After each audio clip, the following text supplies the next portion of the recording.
سبحان الذی اسری بعبدہ، پاک ہے وہ ذات جو اپنے بندے کو رات کو لے گیا، لیلاً رات کے تھوڑے سے حصے میں، من المسجد الحرام الی المسجد الاقصی، مسجد حرام سے مسجد اقصی کی طرف، لنریہ من آیاتنا، تاکہ ہم ان کو دکھائیں اپنی نشانیاں، انہ هو السمیع البصیر، بے شک وہ سننے والا اور دیکھنے والا ہے۔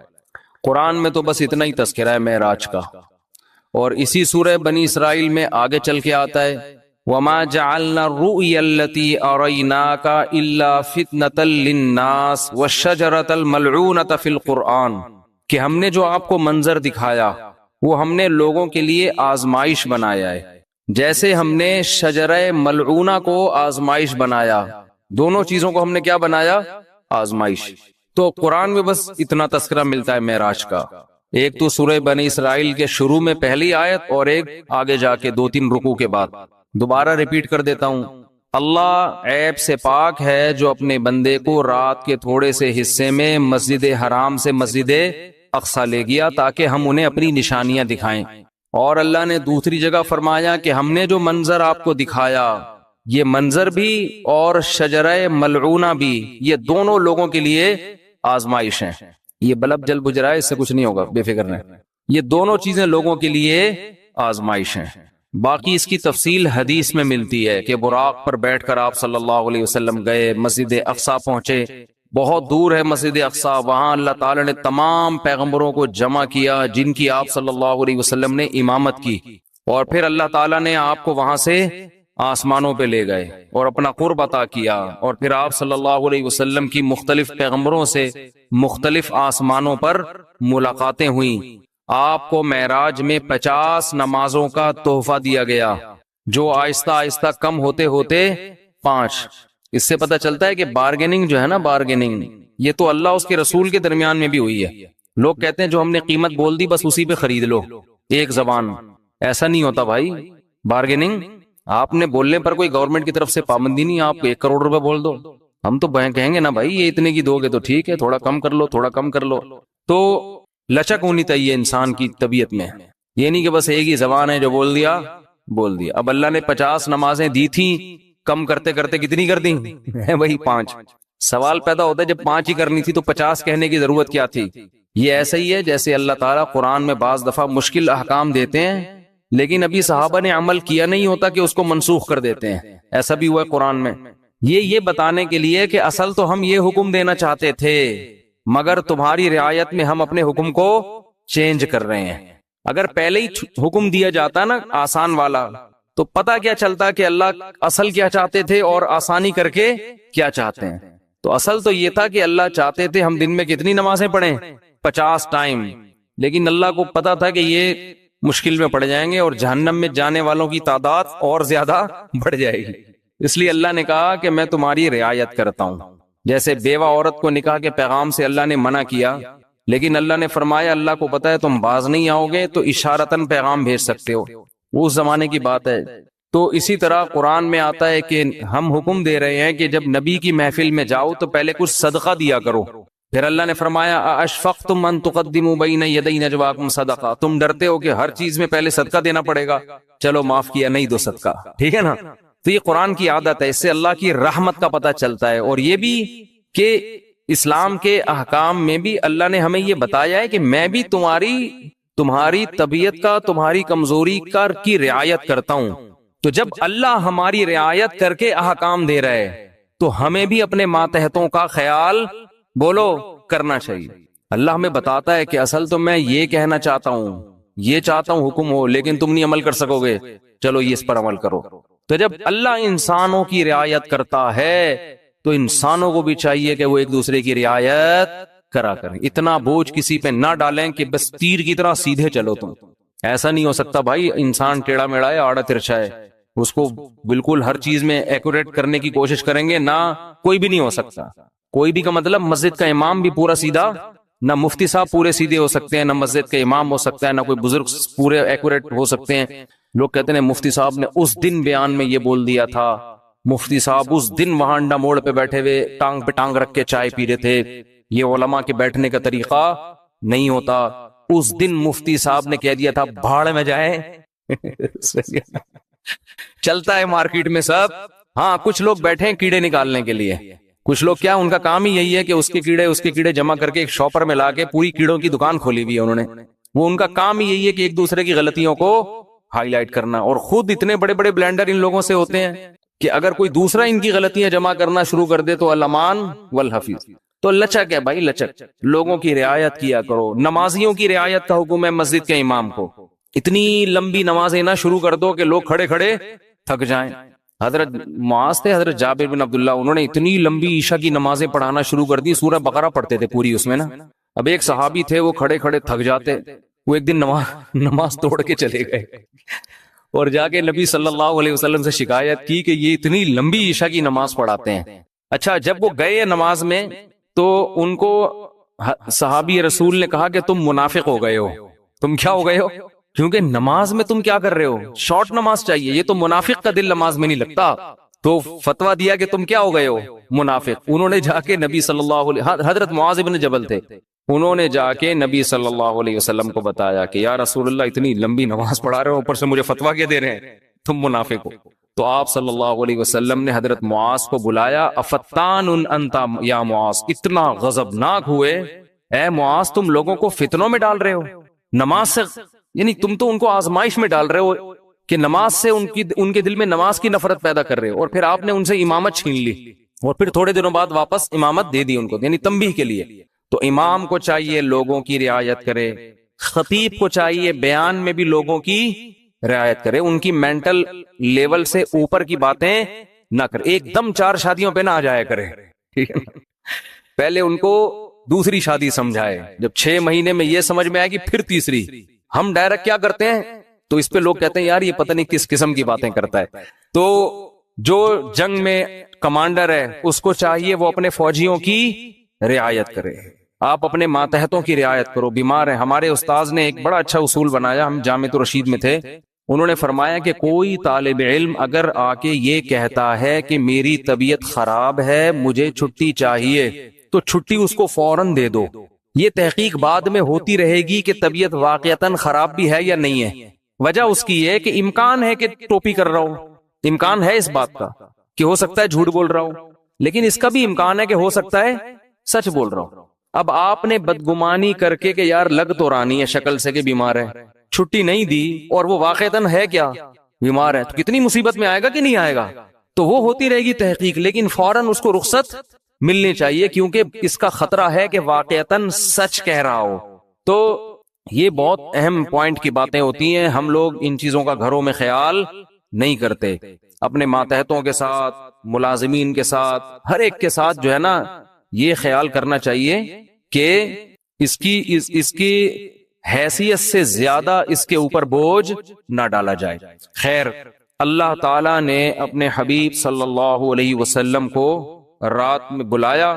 تو میں یہ عرض کر رہا تھا کہ حدیث میں تفصیل بہت زیادہ ملتی ہے کہ آپ آسمانوں پر گئے, یوسف علیہ السلام سے ملاقات ہوئی, موسیٰ علیہ السلام سے ملاقات ہوئی, عیسیٰ علیہ السلام سے ملاقات ہوئی, ابراہیم علیہ السلام سے, اور پھر اللہ نے آپ صلی اللہ علیہ وسلم کو نمازوں کا تحفہ عطا فرمایا. تو یہ بہت احادیث میں اس کی تفصیل ملتی ہے, اور یہ سارے کام رات کے تھوڑے سے حصے میں ہوئے. پہلے تو میں اس بات کے تھوڑے سے دلائل دوں گا کہ یہ خواب نہیں تھا, یہ جاگتی حالت میں آپ کے جسم اطہر کے ساتھ ایک معجزہ تھا. غامدی صاحب کہتے ہیں یہ کیا تھا؟ خواب تھا. تو اب ہم غامدی صاحب کے دلائل بھی پیش کر دیتے ہیں اور پھر قرآن و سنت کے دلائل بھی. غامدی صاحب نے کہا ہے کہ رؤیا جو ہے نا عربی میں خواب کو کہتے ہیں. رؤیا کسے کہتے ہیں؟ خواب کو. جیسے سورہ یوسف میں ہے نا, وہ کیا تھا, انی رأیت 11 کوکبا, یوسف علیہ السلام نے کہا میں نے 11 ستارے دیکھے سجدہ کر رہے ہیں. تو ان کے ابا نے کہا لا تقصص رؤیا کا, اپنا یہ خواب کسی اور کو مت سنائیں. تو اس کو انہوں نے رؤیا سے تعبیر کیا ہے. کیا تعبیر کیا؟ رؤیا. تو یہی لفظ معراج کے بارے میں قرآن میں آتا ہے کہ اے نبی ہم نے آپ کے رؤیا کو, یہ جو رؤیا تھا نا اس کو ہم نے لوگوں کے لیے ایک آزمائش بنایا ہے. تو غامدی صاحب کہتے ہیں کہ رؤیا کسے کہتے ہیں؟ خواب کو, جیسے سورہ یوسف میں.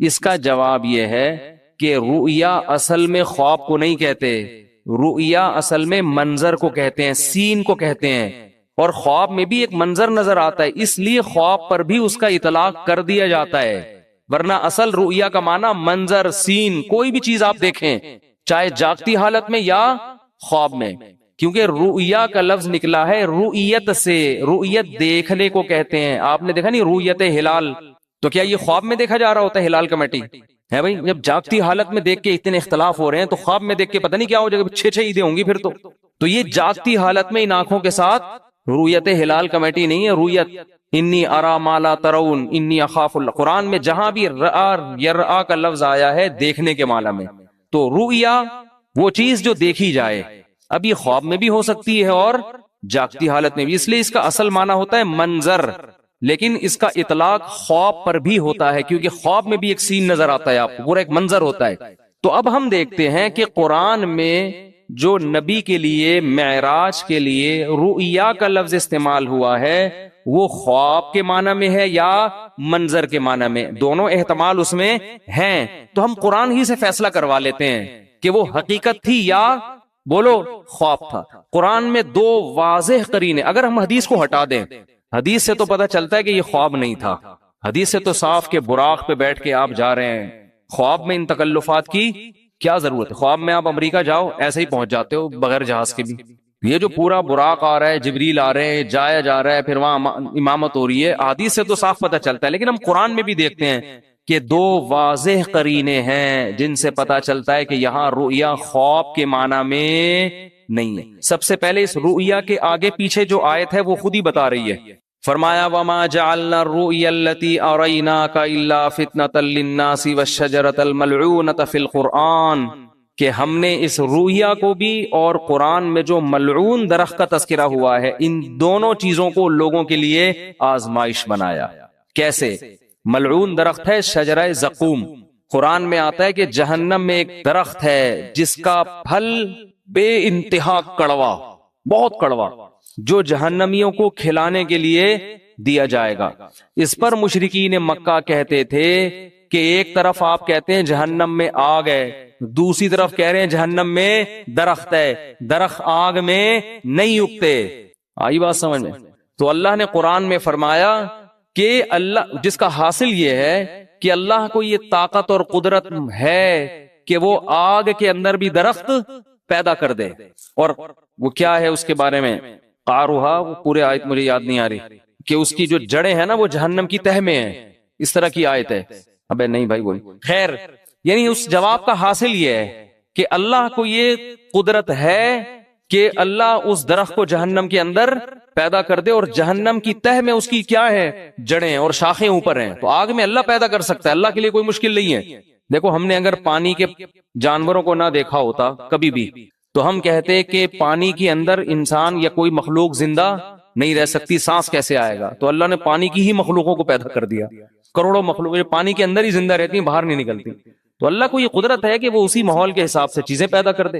تو اللہ فرماتے ہیں ہم نے یہ ملعون درخت کو بنایا کس کے لیے؟ آزمائش، تاکہ مشرکین اور غیر مسلم اس کا انکار کریں کہ ایسا ممکن نہیں ہے۔ حالانکہ یہ انکار کرنا بنتا اس لیے نہیں ہے کہ اللہ ہر چیز پر قدرت رکھتا ہے، تو ہم نے زقوم درخت کو بھی لوگوں کے لیے کیا بنا دیا؟ آزمائش، کہ یہ اللہ کی قدرت جو مانتا ہے وہ تو اس کو مانے گا، جو اللہ کی قدرت نہیں مانتا وہ اس کا انکار کرے گا۔ تو اسی کے ساتھ اللہ نے نبی کی معراج کا بھی تذکرہ کیا کہ ہم نے نبی کو جو منظر دکھایا اس کو بھی لوگوں کے لیے کیا بنایا؟ آزمائش۔ کیا مطلب؟ جو اللہ کی قدرت کو مانے گا وہ تو مانے گا اس واقعے کو، جو کہتے ہیں اللہ ایسا نہیں کر سکتا وہ اس واقعے کا انکار کر دے گا۔ خواب اگر یہ ہوتا تو خواب کو ماننا کوئی اچھمبے کی بات نہیں ہے، یہ فتنہ تھوڑی بنتا۔ نبی کہتے مجھے خواب آیا ہے، یہ ہوا ہے، تو ابو جہل بھی کہتے تھا بھائی خواب تو کسی کو بھی کچھ بولو نا بھائی آ سکتا ہے، خواب میں تو آپ کہیں بھی جا سکتے ہیں، کوئی بھی انکار نہ کرتا۔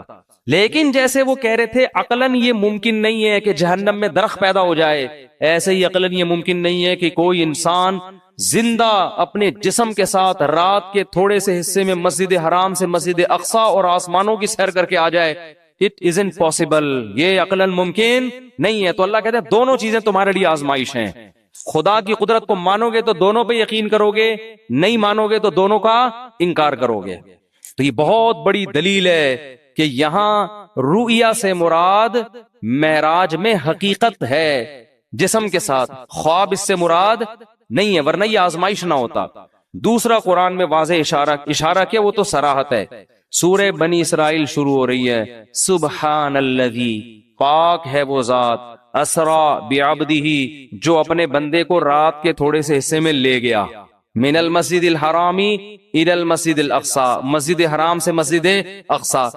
یہاں اللہ نہیں کہہ رہے کہ میں نے خواب میں لے گیا ہوں۔ میں جب میں کہتا ہوں کہ میں رات کو کے تھوڑے سے حصے میں آپ کو یہاں سے وہاں لے گیا، تو اس کا مطلب کیا ہوتا ہے؟ لے کر گیا یا خواب دکھایا ہے بھائی؟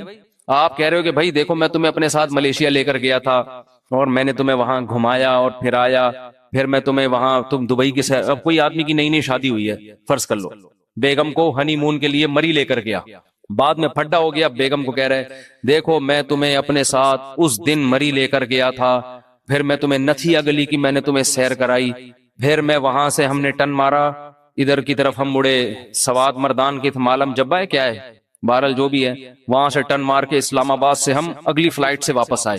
کوئی بندہ وہاں بیٹھا ہوا کہہ رہا ہے یار آپ بھابھی سے اتنی محبت کرتے ہو؟ ہاں جی میں تو بہت محبت کرتے ہیں، بہت اچھا خواب دکھایا آپ نے بھابھی کو۔ آپ بولو گے تمہارا دماغ خراب ہو گیا، میں خواب کی باتیں کر رہا ہوں، میں کہہ رہا ہوں میں لے کر گیا۔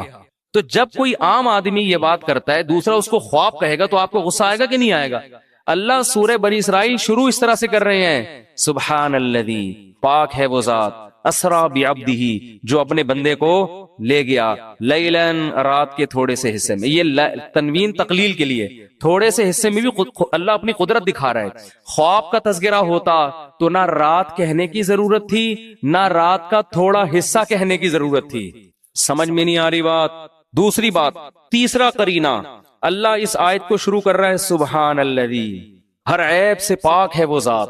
اس میں اللہ اپنی قدرت بتا رہا ہے کہ تمہیں عجیب سا لگے گا کہ رات کے تھوڑے سے حصے میں کوئی بندہ مسجد حرام اور مسجد اقصی سے ہو کے واپس بھی آ جائے، اٹ isn't possible، یہ ممکن نہیں ہے۔ تو اللہ آیت شروع کر رہا ہے سبحان الذی، اللہ ہر عیب سے پاک ہے، وہ عاجز نہیں ہے کہ کچھ کرنا چاہے تو اس کو اسباب کے تانے بانے جوڑنے پڑے، ٹائم دیکھنا پڑے، بھائی اتنے ٹائم میں تو یہ ممکن نہیں ہے، اس لیے اللہ عیب سے پاک ہے۔ تو یہ تیسرا قرینہ ہے۔ خواب ہوتا تو اللہ سبحان اللہ کا ذکر نہ کرتا۔ عجیب چیز کو دیکھ کے ہم کہتے ہیں نا سبحان اللہ، اچھی کہو کہتے ہیں، وہ کون پنجاب میں جب تقریر ہوتی ہے کہتے ہیں اچھی کہو سبحان اللہ، تو انہوں نے کوئی بڑا ٹیکنیکل پوائنٹ مارا ہوتا ہے۔ خوابوں کی باتوں پہ کوئی اتنا زیادہ نہیں ہوتا سبحان اللہ، ٹھیک ہے نا؟ تو اللہ فرما رہے ہیں کہ یہ تین واضح قرینے قرآن مجید میں، لِنُرِيَهُ مِنْ آیَاتِنَا، تاکہ ہم محمد صلی اللہ علیہ وسلم کو اپنی نشانیاں بتائیں۔ تبھی تو مشرکین نے انکار کر دیا، یہ نہیں ہو سکتا۔ اگر خواب کی بات ہوتی تو وہ انکار نہ کرتے، پھر جب انکار کیا تو اللہ فرماتے ہم نے اس واقعے کو آزمائش بنایا۔ باقی اس میں حکمت کیا تھی؟ یہ معجزہ اللہ نے کسی اور پیغمبر کو نہیں دیا۔ ہر پیغمبر کو الگ قسم کے معجزے ملتے ہیں۔ حضرت عیسیٰ علیہ السلام کو جو معجزے ملے نا، وہ کہا جاتا ہے کہ سب سے زیادہ معجزے اللہ نے حضرت عیسیٰ کو دیے۔ مردے کو زندہ، کوڑ کے مریض کو شفا، پیدائشی نابینے کی آنکھیں واپس، مٹی کا پرندہ بنا کے پھونک ماری، پھڑ پھڑ پھڑ کر کے اڑ رہا ہے۔ یہ بہت ہی عجیب قسم کے معجزے۔ علماء کہتے ہیں کہ حضرت عیسیٰ کے دور میں علم طب جو تھا نا، میڈیکل سائنس، وہ اس وقت کافی عروج پہ پہنچ چکی تھی۔ حکمت کا علم، حکیم، بڑی بڑی پیچیدہ بیماریوں کے علاج دریافت ہو گئے تھے، لیکن ساری دنیا کے سارے حکیم کہتے تھے کوڑ کے مریض کا علاج ممکن نہیں ہے۔ ایسی کوئی دوا نہیں ہے کہ پیدائشی نابینا کی آنکھیں آ جائیں، بعد میں بینائی جائے تو آ سکتی ہے، جو پیدا ہی نابینا ہوا ہو اس کی آنکھیں نہیں آ سکتی۔ ایسی کوئی دوا نہیں ہے کہ مردے کو کھلاؤ اور اس میں جان آ جائے، نہیں آ رہی بات سمجھ؟ جو مر گیا وہ ختم، فینش، اب ٹھیک نہیں ہو سکتا۔ مٹی کے بنے ہوئے پرندوں میں جان، کوئی چورن چٹنی ایسی نہیں ہے کہ پتلے میں ڈالیں اور وہ اڑنا شروع ہو جائے، نا نا نا۔ حضرت عیسیٰ کو جو اللہ نے معجزے دیے نا، وہ تمام میڈیکل سائنس کو کیا کر رہے تھے؟ چیلنج، تاکہ لوگوں کو یقین آ جائے کہ یہ کوئی حکیم نہیں ہے، بلکہ یہ کام اللہ کے سوا کوئی نہیں کر سکتا، یہ اللہ ہی کر رہا ہے ان کے ہاتھ پہ۔ اگر ایسی بھی، اگر علم طب نے ترقی نہ کی ہوتی نا، پھر حضرت عیسیٰ کوڑ کے مریض کو ٹھیک کرتے، لوگ کہتے یار لگتا ہے کہ یہ کوئی ماہر، معاذ اللہ کوئی حکیم ہے یہ، جنہوں نے کوڑ کے مریض کو چپکے سے دوا کھلائی ہے اور وہ بندہ کیا ہو گیا؟ ٹھیک۔ لیکن علم طب نے اتنی ترقی کر لی تھی کہ میڈیکل سائنس کہتی تھی کہ اسباب کی دنیا میں یہ ممکن بولو نا نہیں، یہ نہیں ہو سکتا. تو اللہ نے معجزے اسی حساب سے دیے آپ کو. حضرت موسیٰ کے دور میں جادو کا زور تھا، یہ سانپ بنا دیا، یہ یوں کر دیا، ایسے ایسے کرتب، ٹھیک ہے نا. تو وہ لوگ جادو کو سمجھتے تھے کہ جادو کیا ہوتا ہے. اللہ نے حضرت موسیٰ کو جو معجزے دیے نا، وہ والے معجزے جو جادوگر دکھایا کرتے تھے، اس طرح کے جادو. گریبان میں ہاتھ ڈالا، ہاتھ کیا ہو رہا ہے؟ سورج کی طرح چمک رہا ہے. یہ جادوگروں کے اس زمانے میں کرتب ہوا کرتے تھے. لاٹھی کو کیا بنا رہے ہیں؟ سانپ. اللہ نے کہا جادوگر بھی یہ کام کرتا ہے، آپ بھی کرو. لیکن جادوگر جب یہ کرتا ہے تو نظر کا دھوکا ہوتا ہے، آپ جب کرو گے تو سچی مچی کا ہو جائے گا. تو جادوگر خود کہیں گے بھائی اٹ ازنٹ پاسبل. کیونکہ اگر جادو نے ترقی نہ کی ہوتی تو لوگوں کو کیا پتا چلتا کہ یہ جادو ہے یا حقیقت. جو علم ترقی کرتا ہے تو اس کے ماہرین پیدا ہوتے ہیں نا، وہ بتاتے ہیں بھائی یہ ممکن نہیں ہے. اگر عیسیٰ کو موسیٰ والے معجزے دیے جاتے ہیں، لاٹھی کو سانپ بنانے والے، تو اس وقت جادو کو کا ان لوگوں کو اتنا نہیں پتا تھا. وہ کہتے یار ہو سکتا ہے یہ جادو، یہ بھی جادو، یہ بھی جادو. لیکن جادو اتنی ترقی کر چکا تھا کہ لوگ جانتے تھے کہ جادوگر تو لاٹھیوں کو سانپ بناتے ہیں، بنتا نہیں ہے، نظر آتا ہے. جب وہ گریبان میں ہاتھ ڈال کے نکالتے ہیں روشن نظر آتا ہے، ہوتا نہیں ہے. ادھر تو بھائی سچی مچی کا ہو رہا ہے بھائی، یہ کھوپڑی میں آنے والی بات نہیں ہے، یہ تو ممکن ہی نہیں ہے. تبھی اللہ نے حضرت موسیٰ کا مقابلہ کس سے کرا دیا؟ جادوگروں سے. اور ہزاروں جادوگروں نے جب لاٹھیوں کو پھینکا ہے، یخیل الیہ من سحرہم انہا تسعی. قرآن کہتا ہے پبلک کو دیکھنے میں ایسا لگا، حقیقت میں نہیں تھی، وہ دیکھنے میں ایسا لگا. ان کے جادو نے نا آنکھوں کو ایسے پردے ڈال دیے تھے، پبلک کو اور حضرت موسیٰ کو ایسا لگا کہ یہ سانپ ہے جو میری طرف دوڑ رہا ہے. اللہ خود قرآن میں کہتے ہیں یخیل، خیالی دنیا میں تھا، حقیقت میں ایسا نہیں تھا. ادھر موسیٰ علیہ السلام کو اللہ نے کہا آپ لاٹھی زمین پہ ڈالیں. جب حضرت موسیٰ نے ڈالی ہے فَإِذَا هِيَ ثُعْبَانٌ مُبِينٌ، واقعی اژدہا بن گئی. تبھی تو قرآن کہتا ہے کہ جادوگر ایک سیکنڈ بھی نہیں ٹھہرے، فوراً سجدے میں گر گئے. یہ نہیں کہ انہوں نے مشورہ کیا ہو کہ بھائی یہ دیکھو ذرا یہ بھی جادو ہے، ہمارا بھی جادو. تو ایکچولی ذرا ہم غور کرتے ہیں، ایک کانفرنس بلاتے ہیں، ہمارا آپس میں اس میں مذاکرہ ہوگا کہ اس کا لیبارٹری ٹیسٹ کروائیں کہ یہ سانپ واقعی سچی مچی کا ہے یا جھوٹی موٹی کا ہے کیا یہ. قرآن کہہ رہا ہے نا نا نا نا نا. فَأُلْقِي، دو لفظ قرآن میں بلاغت ہے، ایک فا اور ایک القیا. فا کا مطلب فوراً، ادھر لاٹھی سانپ بنی ہے، ادھر جادوگر فوراً. اور قرآن کہہ رہا ہے سجدے میں گرے نہیں، القیا گرا دیے گئے. گرا دیے گئے کیا مطلب؟ اس کو کہتے ہیں ریفلیکٹ ایکشن. بعض دفعہ سوتے میں استری کے قریب آپ کا ہاتھ آتا ہے اور لاشعوری طور پر پیچھے ہٹ جاتا ہے، ہوتا ہے نا ایسے. یار ایک تو آپ لوگ کو اب سائنس اور ٹیکنالوجی بھی سکھانی پڑے گی. دیکھو دھماکہ ہوتا ہے بعض دفعہ، ہم اچھلتے پہلے سوچتے بعد میں کہ ہوا کیا ہے. ایسا ہی ہے کہ نہیں ہے؟ اللہ نے ہمارے اندر کچھ لاشعوری ایسی سینس رکھی ہے، وہ ہمیں حادثات میں کام آتی ہے.